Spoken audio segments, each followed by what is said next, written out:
Veel jonge Britten waren in de eerste dagen na de uitslag van het brexit-referendum in 2016 volkomen van slag.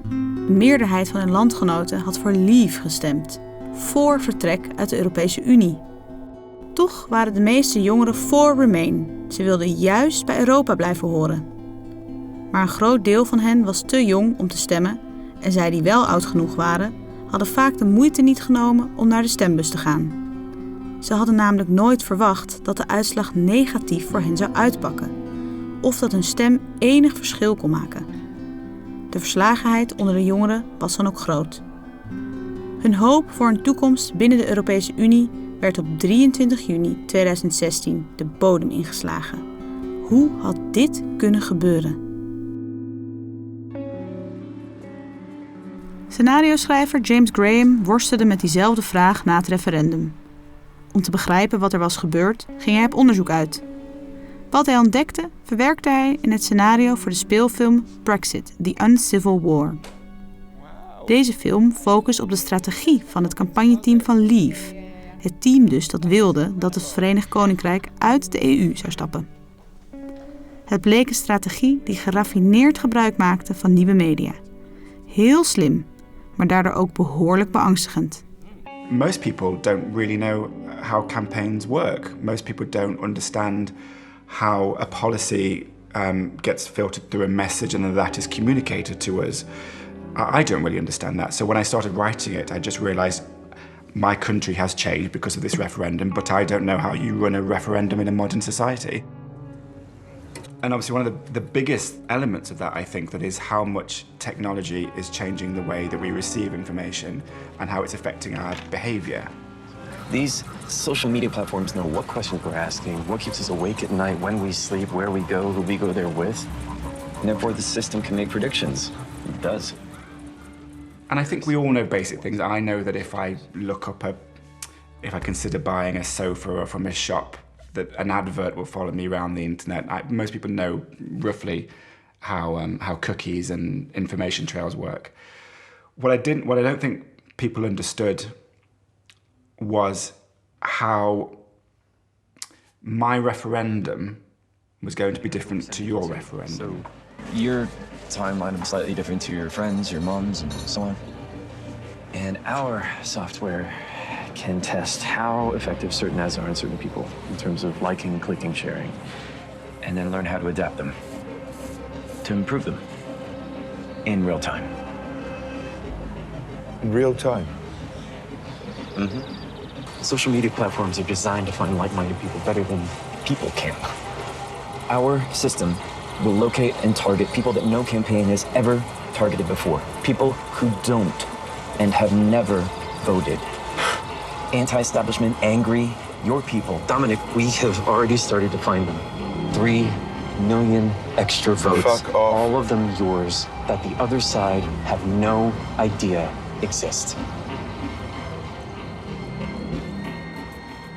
I didn't see it. I didn't see these adverts because my behavior online suggests I was going to vote Remain. So I just didn't see them. So as a campaign, you can operate with complete impunity, targeting people in that group because the other group isn't going to see it. And if we vote Leave on June the 23rd, we can take back control of £350 million a week and spend on our priorities here in this country, including on the National Health Service. We can take back control of our immigration system. Als je luistert naar de verhalen van kiezers die het doelwit waren van de Leave-campagne, de zogenaamde persuadables, dan blijken het vaak verhalen over de moeilijkheden waar arbeidersgezinnen mee kampen. Het verhaal van Emma is een goed voorbeeld. Well, I was very 50-50 anyway. As I say, it wasn't until I was in the booth really thinking, what do I do? And when you have on a great big red bus and you've got the now Prime Minister in front of it saying 350 million for the NHS, we're still going to have a great close relationship. Just think what that extra money can do. And for us, our local hospital, at that time they were thinking of closing the accident and emergency. And the closest one to us would be Basildon. So it's like, this could actually mean that we can secure the hospital. it was a deciding factor for me. The £350 million a week we send to the EU, which we will no longer send to the EU, can you guarantee that's going to go to the NHS? No, I can't. 17 million people have voted for leave. Yep. Based, I don't know how many people voted on the basis of that advert, but that was a huge part of the propaganda. You're now saying that's a mistake? We have a £10 billion a year. And then obviously the morning after the referendum on Good Morning Britain, you had Mr Farage say, oh, that pledge, that promise done by Vote Leave, that was a mistake. He said that? Yeah, literally the morning after. And I was like, you said, how can you do that? Because if you're saying that's a mistake, that is something that for me was the swaying factor. That really hurt. Yeah. That really scared me as well, because then I'm thinking, hang on, if you're lying like that and this is just one day, what else is going to happen? There are a lot of people who've got so many different reasons for having voted the same way I did, and that was the sneaky thing I feel about Vote Leave. They said so many different things to everybody, because when you ask someone, you tend to come out with lots of different things that were made to them. I've been lied to chronically. That's a fact. Do I feel I should have still voted the way I did? Hell no. I want my vote back if I could, but that's never going to happen. I made a bad decision.